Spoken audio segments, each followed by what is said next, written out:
नजर सब पर। नमस्कार, मैं हूं दीप्ति शर्मा और आप सभी का स्वागत करती हूं थर्ड आई न्यूज नेटवर्क में। आइए सीधे रुख करते हैं अभी तक की 10 बड़ी खबरों का।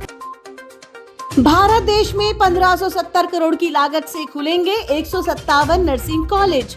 नई चिकित्सा उपकरण नीति बनकर तैयार। स्वास्थ्य मंत्री ने कहा, जिस राज्य में जितने मेडिकल कॉलेज होंगे उतने ही नर्सिंग कॉलेज भी दिए जाएंगे। वर्तमान में 11 अरब डॉलर से बढ़कर अगले 5 वर्षों में 50 अरब डॉलर का होगा चिकित्सा उपकरण क्षेत्र।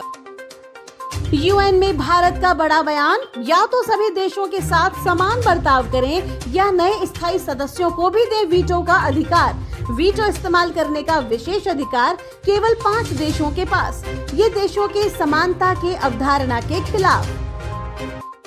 यूपी परिवहन निगम की वेबसाइट के सर्वर पर साइबर हमला, डेटा हैक, बिटकॉइन में मांगी 40 करोड़ की फिरौती। सेवाएं बहाल होने में लग सकते हैं 7 दिन। तय वक्त में फिरौती न देने पर ये रकम बढ़ाकर 80 करोड़ करने की धमकी। मैनुअल टिकट बनाने में परेशानी, ड्यूटी से भाग रहे परिचालक। परिवहन मंत्री दयाशंकर सिंह ने कहा, ई टिकटिंग व्यवस्था को शीघ्र ही पुनः बहाल किया जाएगा। रोजाना 2 से 3 करोड़ रुपए के नुकसान की आशंका। 15 करोड़ की प्रतिदिन होती है आमदनी।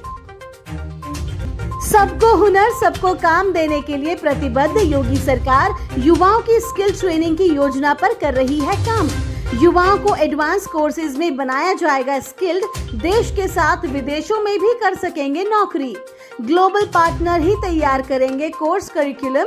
10 से 15% को मिलेगा ग्लोबल प्लेसमेंट।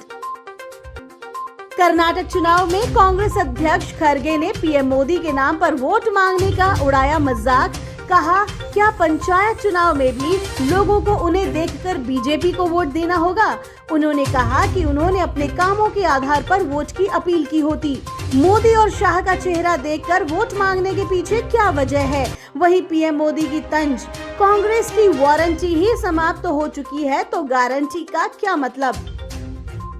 लालू यादव से अखिलेश यादव ने की मुलाकात, स्वास्थ्य का लिया हाल। विपक्षी करों को लेकर भी हुई चर्चा।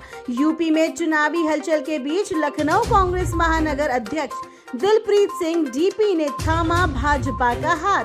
डिप्टी सीएम ब्रजेश पाठक ने दिलाई पार्टी की सदस्यता। सपा के भी कई नेता शामिल। मायावती का भाजपा और सपा पर हमला। कहा, साम दाम दंड भेद जैसे अनेकों हथकंडे चुनावों में अपनाती हैं ये पार्टियां। नागपुर में राष्ट्रीय कैंसर संस्थान का उद्घाटन, नितिन गडकरी और आरएसएस प्रमुख हुए शामिल। अत्याधुनिक सुविधाओं से लैस इस संस्थान के जरिए कैंसर पीड़ितों को सस्ते दामों पर विश्व स्तरीय सुविधा मिल सकेगी। विदेश मंत्री एस जयशंकर ने ब्रिटिश विदेश मंत्री के साथ सूडान की स्थिति पर की चर्चा। ऑपरेशन कावेरी के तहत करीब 2000 भारतीयों को सूडान से निकाला गया। बीसीसीआई ने साल 2022-2023 के लिए महिला क्रिकेट खिलाड़ियों के केंद्रीय अनुबंध का किया ऐलान। क्रिकेट टीम की कप्तान हरमनप्रीत कौर के अलावा सलामी बल्लेबाज Smriti Mandhana, allrounder Deepti Sharma A grade में, बी ग्रेड में 5 और सी ग्रेड में 9 खिलाड़ी। ए ग्रेड को सालाना 50 लाख, बी ग्रेड को 30 लाख और सी ग्रेड में शामिल खिलाड़ियों को 10 लाख रुपए दिए जाते हैं। जयपुर में जीवंत हुई लखनऊ की कथक घराने की नजाकत। विदुषी रश्मि उप्पल के नृत्य से छलकी कबीर की निर्गुण भक्ति की धारा। जवाहर कला केंद्र में कथक नृत्य को समर्पित संस्था नित्यम की ओर से कार्यक्रम आयोजित। तो ये थी अभी तक की 10 बड़ी खबरें। देश विदेश की ताजा तरीन खबरों के लिए जुड़े रहिए थर्ड आई न्यूज नेटवर्क के साथ। नजर सब पर।